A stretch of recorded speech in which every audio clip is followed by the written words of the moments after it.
Hi, everyone. Thanks for being with us in this program. And this is our very last program from this season.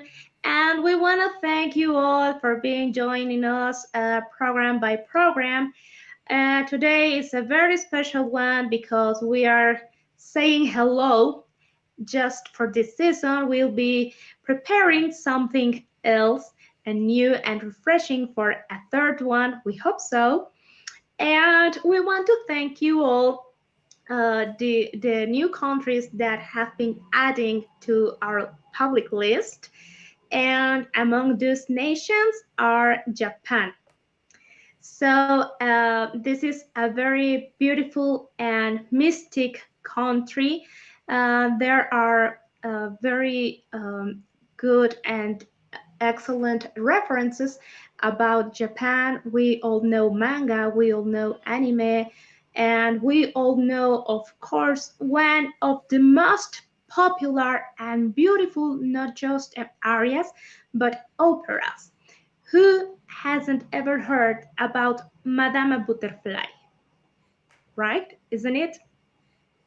So, today I want to thank you, especially to our people in Japan, with this lovely and known aria Un bel di vedremo. Of course, it's not for coloratura, but I think it's worthy. So this goes from my heart to the other side of the world.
che mi dava il suo venire. Tutto questo verrà, te lo prometto. Senti la tua paura, e sei sicuro io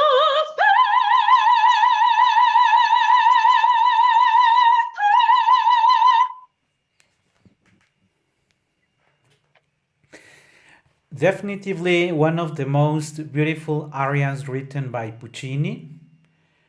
Uh, as you just mentioned, it is not for a coloratura soprano.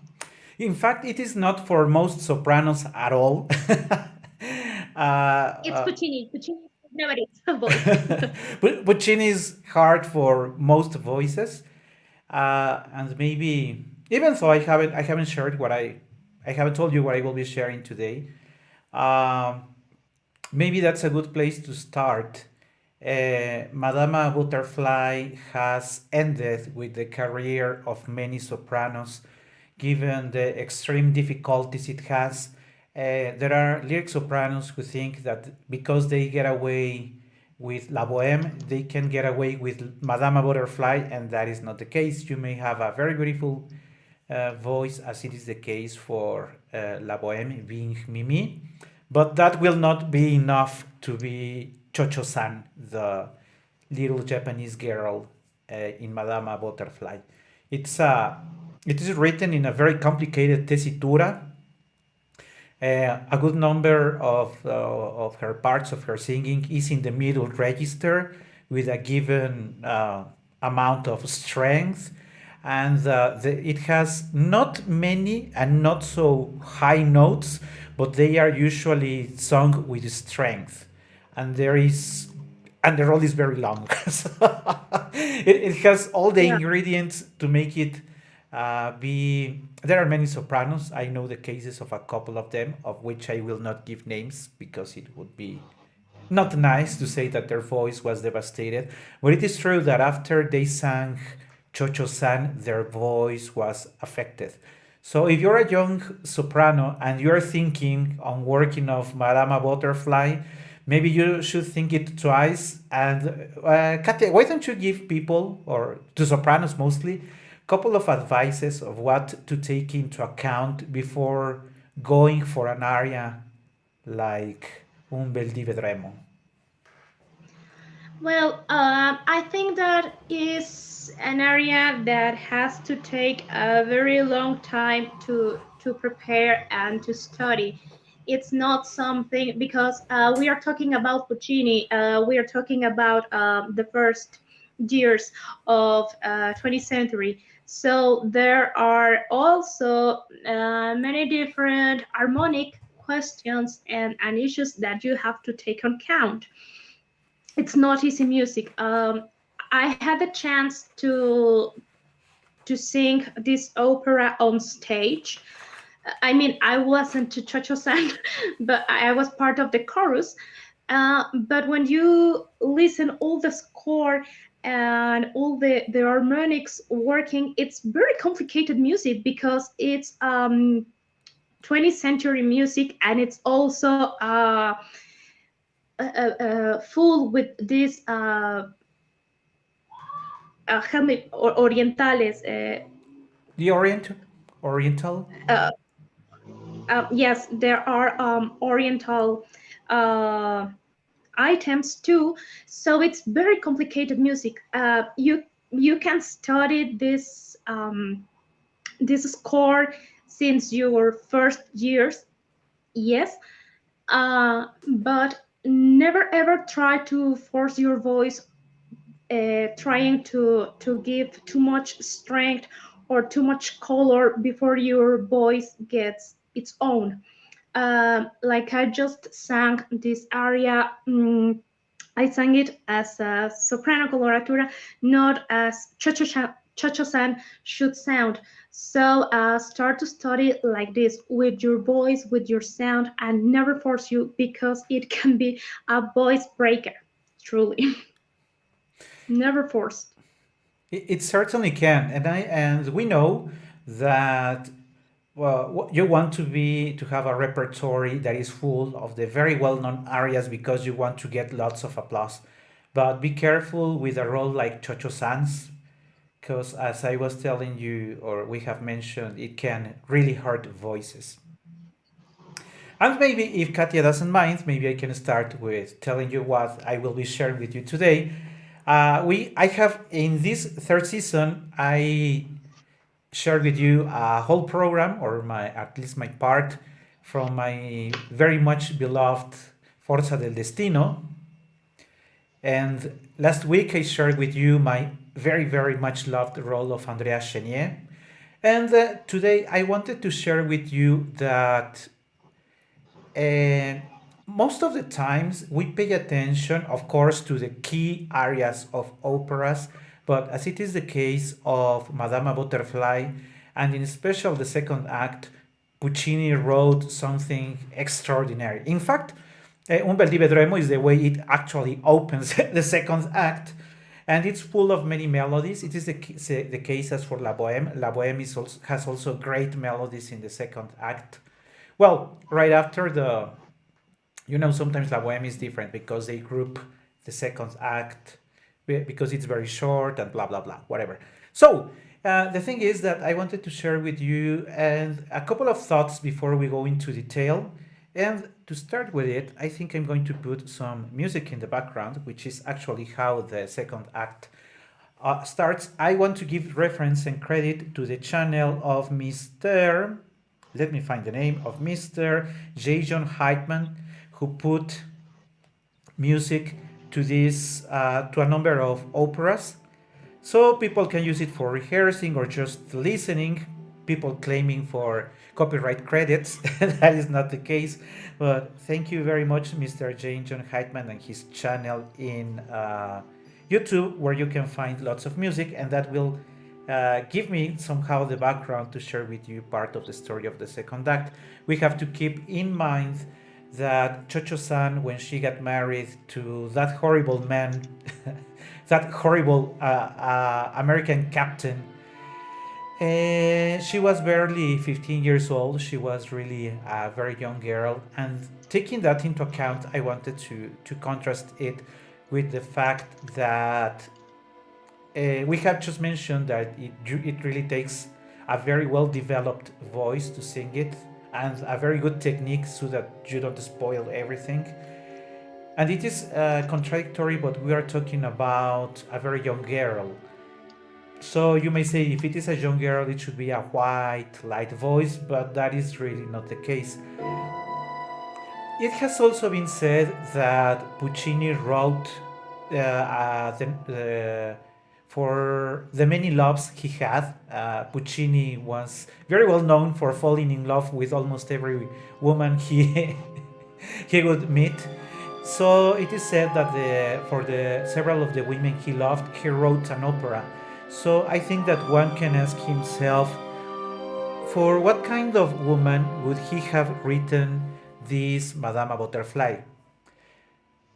If we think that the age has to do with something, maybe a very young girl fell in love with him, and at the end, maybe he's playing the role of the bad guy, of the tenor.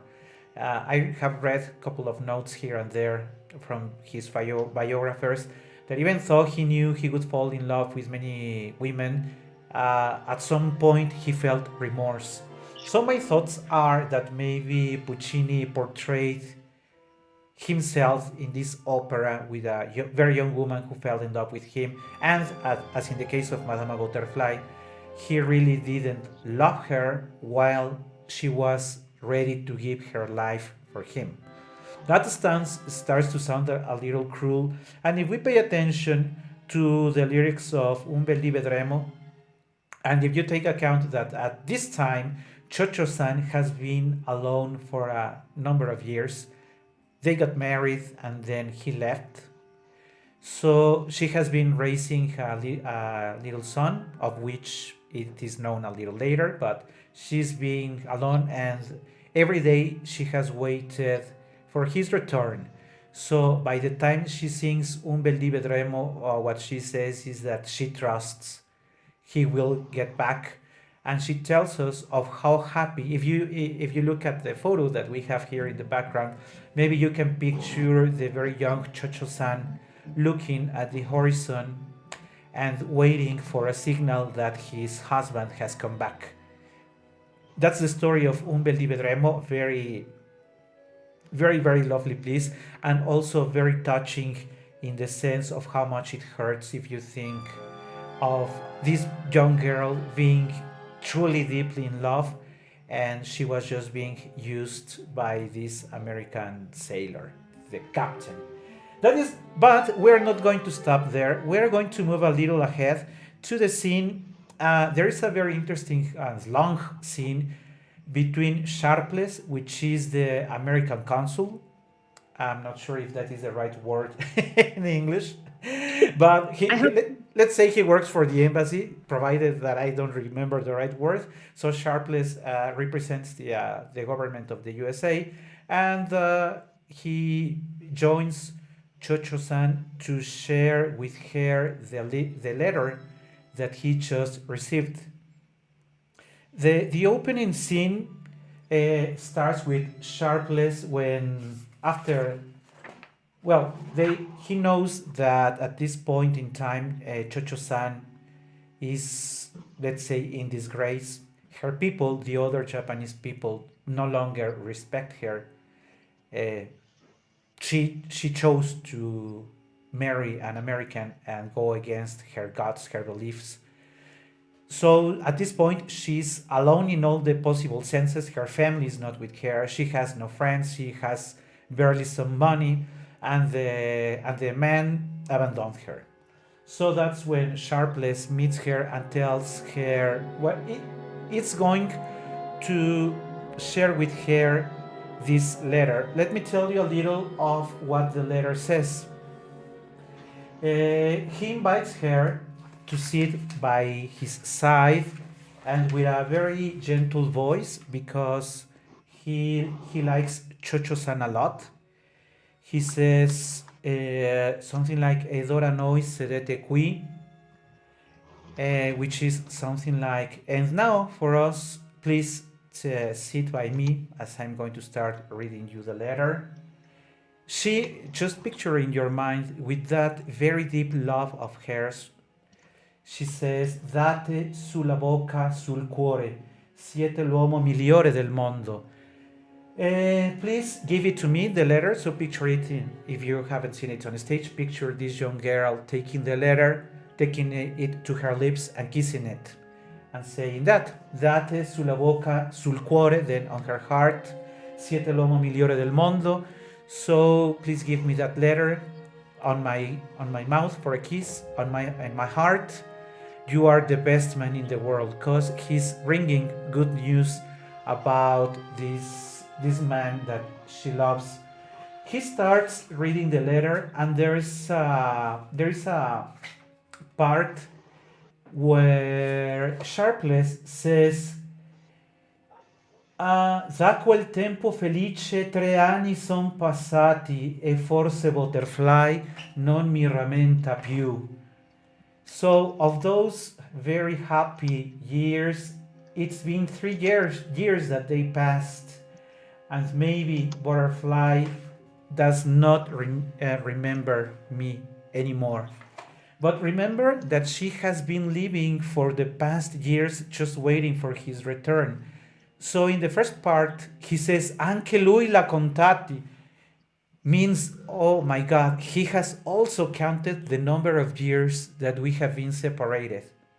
But when she hears, "E forse Butterfly non mi rammenta più," and maybe Butterfly forgot me, she says, and the score says, "Sorpresa molto volgendosi a Suzuki.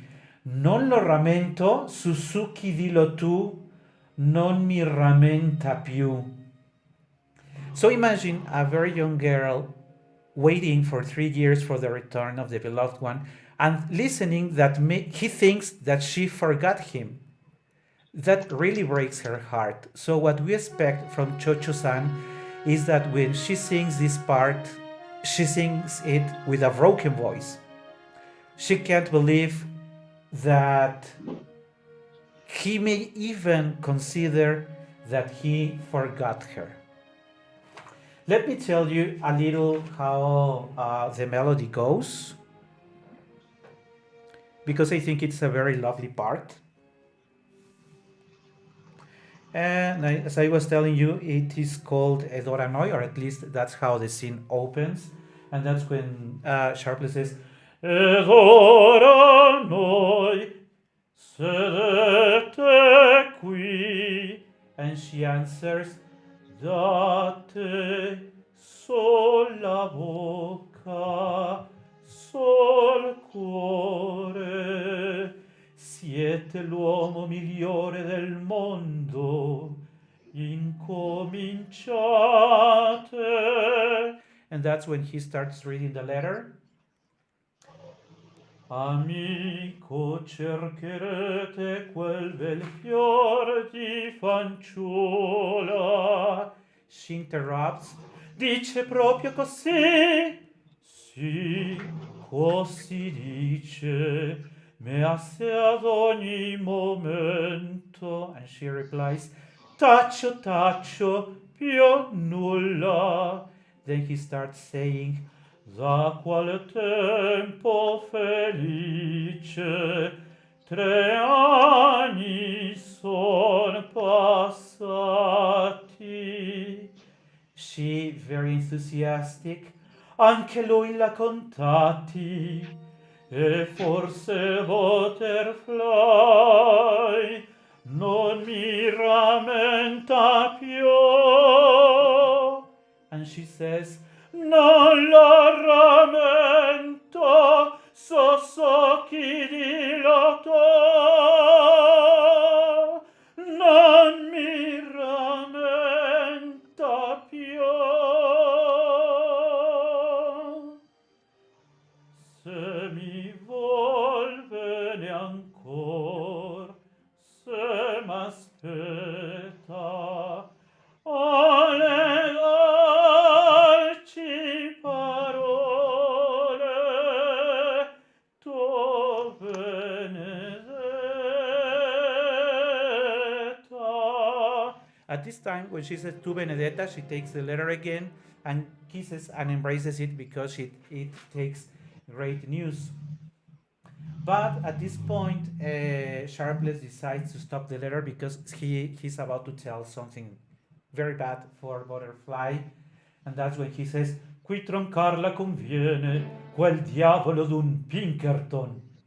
And then she tells Butterfly something that is going to break her heart. Ebbene, che fareste, Madama Butterfly, se non dovesse ritornar più mai? It is at this point that it breaks her heart because she says, Due cose potrei far, tornar a divertir la gente col cantar, oppur meglio morire. We're going to continue with this very lovely and cruel scene, but we have to stop it there because something is coming after this, another very well-known part of this youth. But let's go back to Katia and what is it that she's sharing with us today? Yeah, thanks. This is a special program too because today we're celebrating Verdi's birthday. So I think that is one of the most known composers, but also beloved for many of us. I have to say that it's probably not my favorite one, but it's a very special one because, like I've shared with all of you once, my first approach to opera, the most important approach to opera was thanks to La Traviata. I was a very, very young girl and I started to sing this Sempre Libera. So Verdi has a very special place in my heart, and he is the author of very important names as Rigoletto, Il Trovatore, uh, La Forza del Destino that you shared last program with us. Macbeth, Uh, yeah, Falstaff. Falstaff, Uh, Otello, yeah, Otello, of course, Un ballo in maschera. Un ballo in maschera. And it's from this opera that I'm about to sing something. I will share Volta la Terra.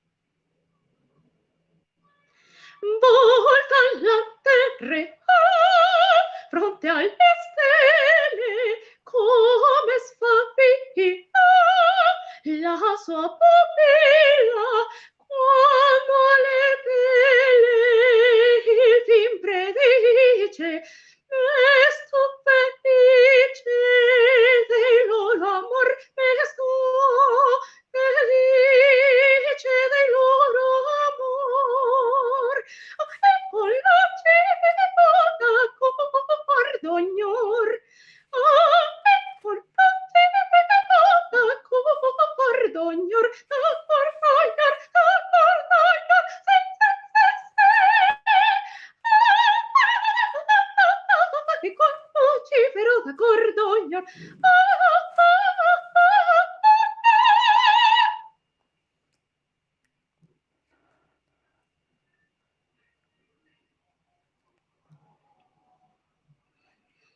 chi la profetica sua gonna ferra uova silma voglia la guerra le sue vicende soavi a mare da questa prende nel dubbio cor da questa prende nel dubbio cor col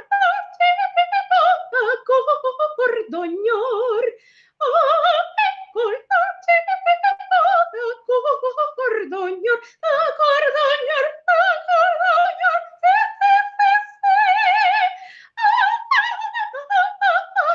con Lucifero da cordognior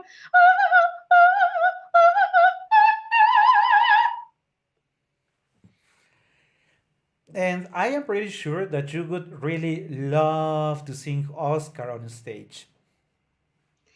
Yeah, Oscar is a pretty funny and liked character. I love to be Oscar, but while I was singing, I was thinking, if you think this is not a very complicated aria because it's short, because it doesn't have so many high notes, well, try to sing in staccato most of the time and check if your diaphragm still responds after 10 seconds. And that's a little complicated, but well, if you study, of course you can. It requires Don't you lots of think so? it requires lots of precision. People may not be aware that exactly. There are so many difficulties in singing. Of course, it is difficult to keep a good fiato with a good note. There are lots of exercises for people who study, keeping it for with the same intonation, the same volume for lungs. But singing staccato, as you mentioned, is also requires a precision that people think it easy, but being that precise is not. No, and well, in this case, well, I'm listening. I kind of help because it's complicated music too. Uh, but it usually goes pretty fast too, and you have to rush but be precise. And well, it's definitely not one of the most easiest pieces of music. And it is also lovely. Oscar is lovely. It's a That is lovely and pretty funny. So, tell us, Ricardo, what are you gonna share with us? Let's go for the second, or at least part of the second part. The part of the second part that sounds strange.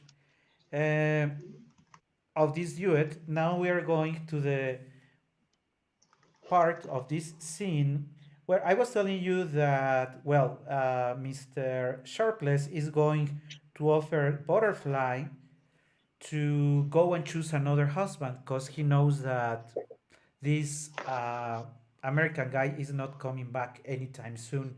And she says, I will not do that. And then she says, e questo, because what she's bringing to stage to the presence of Sharpless is the son that she had while he was away.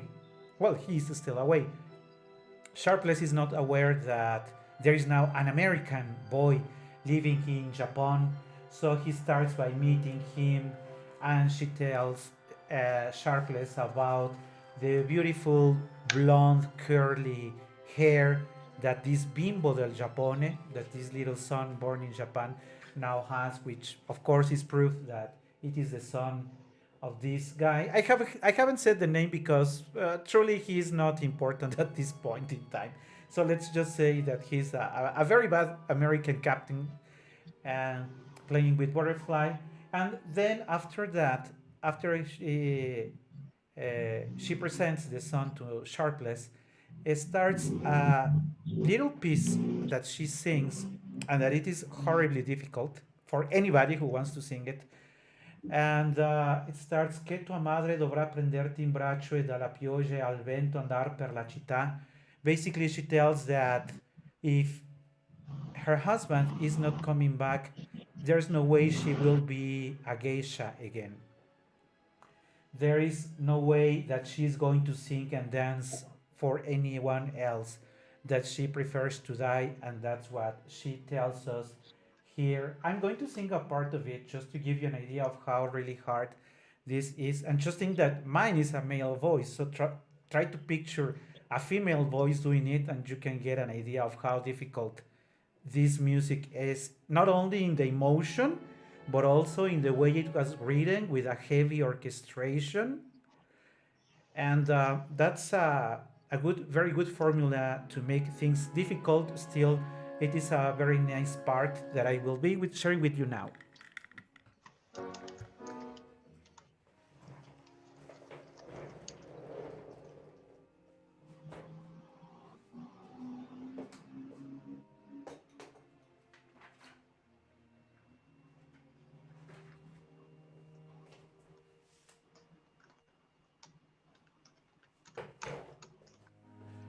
Che tua madre dovrà prenderti in braccio e dalla pioggia e al vento andar per la città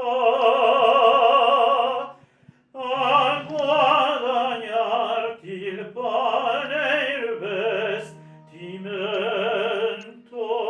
ed all'impietosite gentiltà mante stenderà gridando udite udite la triste mia canzon a un'infelice madre la carità muovetevi a pietà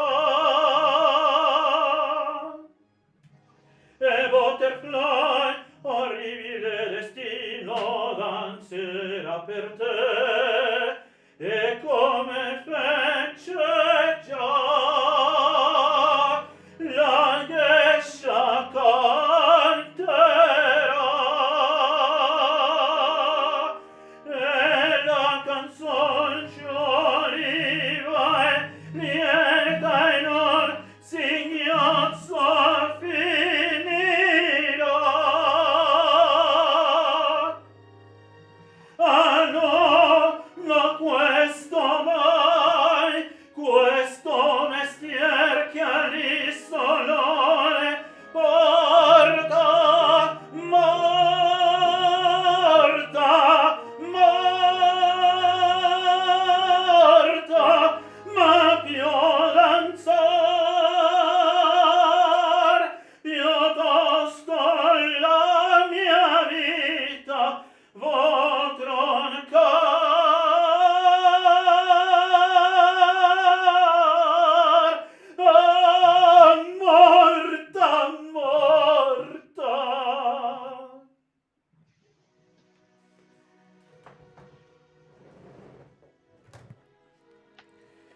of course, one would not advise to a young voice to sing something like that. It's very continuous. The music Not is loud. There are some high notes that, after coming so many repetitions in the center of the voice, make it very easy to break the note. And also, you have to give the intention. So that's pretty much the recipe for something difficult. Yeah, I think that you have to be the right kind of voice, and also be a very prepared singer to approach this on stage. Of course, you can study this with different purposes, and you can start young, but obviously, when you study, you will not be singing with an orchestra, for example, not with the full music that uh, the production will requires. So this is totally written for a very mature and developed voice, but also a very developed singer, in the sense that you have to understand, like you said, the intentions, what uh, characters may be thinking, might be feeling. I will spoil a little bit. Where, well, I think that we all know Madame Butterfly, so there is no surprises. But when Chocho-san is embracing her little child, because she's about to give it to him, to his father, this very evil and mean American captain. I have no idea of what does a mother have has to feel in a moment like this. Puccini is really hard on Chocho-san. Puccini destroys Madame Butterfly on stage, takes her emotions, squeezes them, turns it, breaks Chocho-san. I have thought a good number of times that, just imagine you are very young, this is the first time you fall in love, and you learn that you've been abandoned with your son, and the very next moment you are presented with his wife, the one that he takes Yes, as the true wife, because before giving her son away, she is presented with the woman who has actually taken her place. So just picture a very young woman facing all of that, and that would be Chocho-san. she's That's 18. God. this guy is a demon, and that's why I really don't like this role. And that is the reason why many tenors don't like to sing it either, because I know they will be hated by the end of the opera. So that could be the reason. But why don't we go back to your next piece? Okay, let's take something from Verdi again, and this will be also from Un ballo in maschera, and it's Saper vorreste.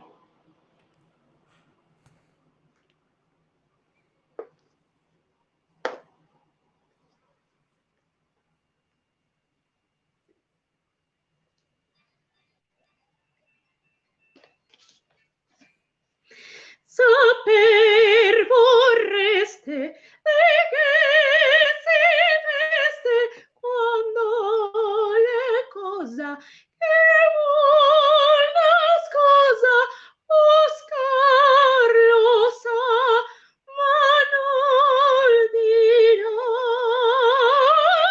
Tra la la la la, tra la la la la, tra la la la la la, tra la la la la la la. Oscar lo sa, ma non dirà. Tra la la tra la la tra la la tra la la tra la la la la tra la la la.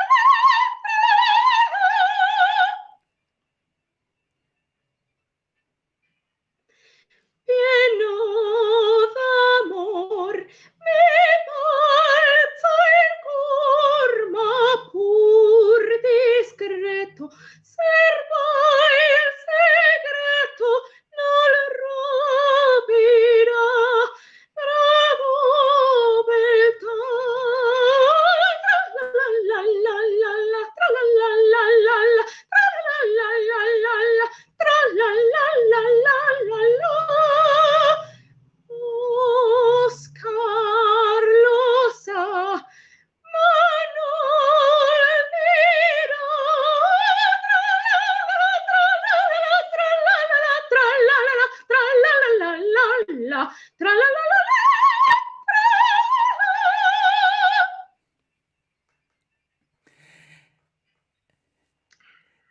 And I have to say that it is not only you who wants to be Oscar. If I didn't have this voice, I would love to be Oscar.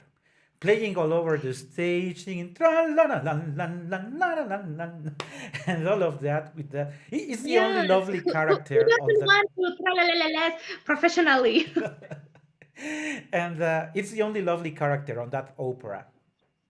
Yeah, it's the only. Well, I was checking the score on my screen, and it says brillantissimo. It's like the most brilliant as possible, and I think that Oscar himself, it's shiny. It's like a glitter character, and And that's what makes this opera a little a bit not so much dramatic. yeah, because it's also a very horrible drama as well. And maybe people don't Okay. know it, but I know that one of the first arias that Katia started singing was, in fact, Volta la Terra. It's one of your very first arias that you learned.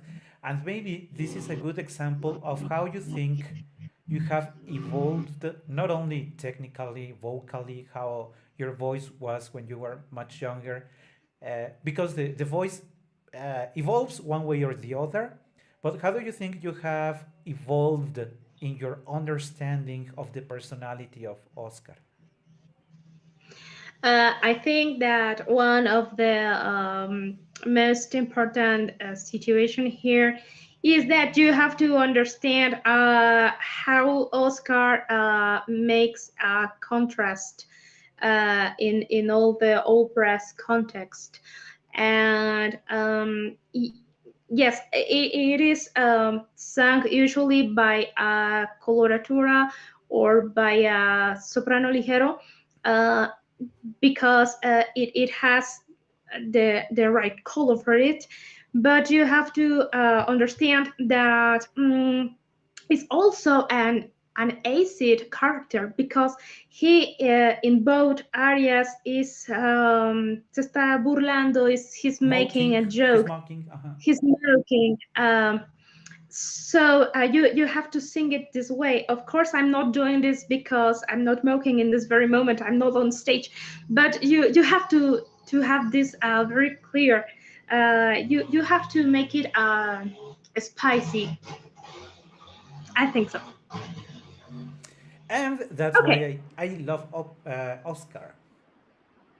Yes, it's a very lovely character. Well, lovely in one sense, but if you check him more like a person, well, probably he's not that much. Well, if you are part of the aristocrats of the bourgeoisie, you're somehow not the best person in the world, right? Yeah, and you are not directly involved in the problem, in the drama, so what can you do to mock? But okay, tell us, Ricardo, what else can you share with us Yes, well, my about final this? part will be another scene right after that duet where she has established. Ah, there is a final part which I didn't bring to you. And when Sharpless asks the name of the little boy, she says, "Now my name is Sadness, but my name will be Happiness when my father comes back." It is a very touchy scene because even though it is Chocho-san who is singing it, just think of a lonely boy because he's the other victim here, a boy who has never met his father, so all there is sadness as he hasn't met him, and he will be happy once he has a chance of meeting him. But it is almost the time when it happens. This is a very short scene, but it's also very uh, emotional. This scene is usually called Il Canone del Porto because there is a sound of a canyon, and remember that this guy is the captain of a ship, and she has been waiting for the column of smoke at the horizon Umberto Vedremo, so that would be the sign that he's coming back. So when she is with Suzuki, the woman who supports her, maid, says, "Il canone del porto," and then there is a very short scene where Chocho-san doesn't know that he's coming back with his wife, but she thinks that he's coming back for her. So there is this explosion of sadness, happiness, and saying, "You see, people, he's coming back to me. You all were wrong. He's coming back to me, and all this time that I waited was worth it." Doesn't know Oh that's my. what is going to happen. So she's try to picture that very young woman so happy, and at the same time already broken because of the many years she has waited, and the time of her waiting has finished. She thinks he has come back. That's what this scene about Il Canone del Porto is about, and let me share with you a little part of it.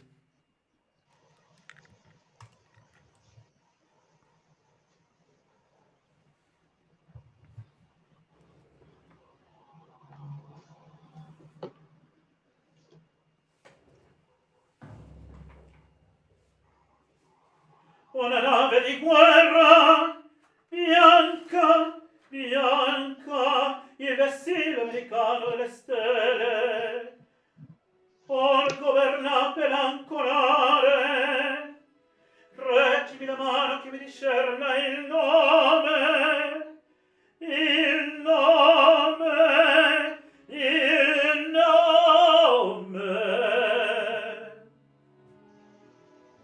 Eccolo, Abramo Lincoln, tutti han mentito, tutti, sogno lo sapevo, sogno che l'amo, veri lo scimunito e il Tolomio, è giunto, è proprio nel punto che ognuno diceva, piange e dispera, trionfa il mio amor, la mia fe trionfa intera, e torna e mamma.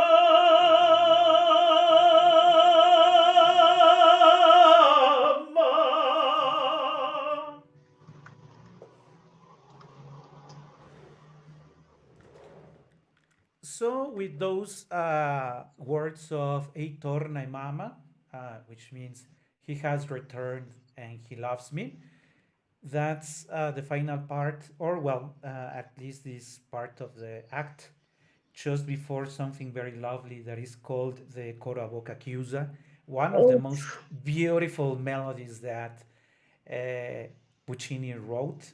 I think that if you haven't ever had a chance of listening to Il Coro a Boca Chiusa, and we also have to say that it is very difficult to sing. I sang it and it was a challenge Why don't you because you share have to with sing us? it a boca pizza but out of stage and be heard. Whoa. Maybe we should explain what Boca Chiusa means, because if you know Italian, you already know what we're talking about. But if you don't speak Italian, you really don't know what Boca Chiusa is. Why don't you explain us a little? You have to close your mouth but sound and to project your sound. So in this case, technically talking, you have to use your mask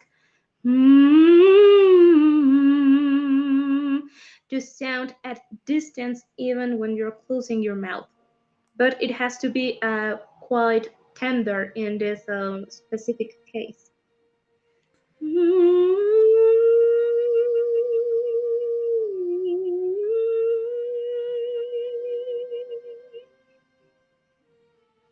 And it breaks your heart. And it's much easier for high voices than it is for low voices to do that because of the resonance. That is also something very technical. Of course, I always sound here. In that case, much easier for you. So, my part today was to share a little more with you of the very beautiful role a difficult role that Puccini wrote for the sopranos, in this case, Chocho-san. I would like to wrap up my participation because it's going to be Katya's part again. Uh, by telling you that this was our final episode for this season, where we had the chance of sharing with you our most beloved part, arias, songs, in my case, operas and scenes. Of course, we could go like forever, but because there is so much music that we love, but we decided to still keep it short because Katya is going to tell you a little later what is going to be our next season. So, given that this is my final spoken participation, I want to thank everyone there. I really don't have all the names of the countries at hand that already follow us, but we start from the United Kingdom, Iceland, Norway, Netherlands, Austria, Germany, France. I think we recently added Spain. We already have Ukraine, we have Iran, we have Russia, we have China, Malaysia, Japan, to which we dedicated today's program. We have Singapore, we have the Philippines, we have Brazil, we have Argentina, we have a good number of people in the US also. There is over 40 cities that listen to our program. So, from the bottom of my heart, thanks everybody. Thank you all for following us.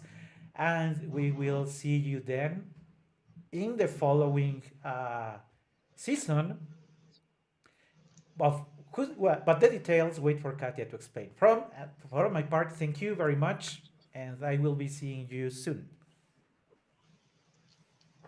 Thanks, Ricardo, for setting us in context with the first area that I shared. Thank you for let us know uh, what was happening in Shashasan's environment, but also within her. Thank you for lightening us up about this beautiful but heartbreaking masterpiece that is Madama Butterfly. And thank you all for being with us program by program in this second season. Thank you all. Like Ricardo just said, so many countries that at least I've never thought that could be a part of this project. But thank you all for sharing this hour with us, and we hope to give you the best of ourselves and the best of our music. I'm gonna end up this program and this season with love to all of you, but also with respect. And I hope that it delights you all because this will be Karonome. Thank you and bye.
sempre volerò.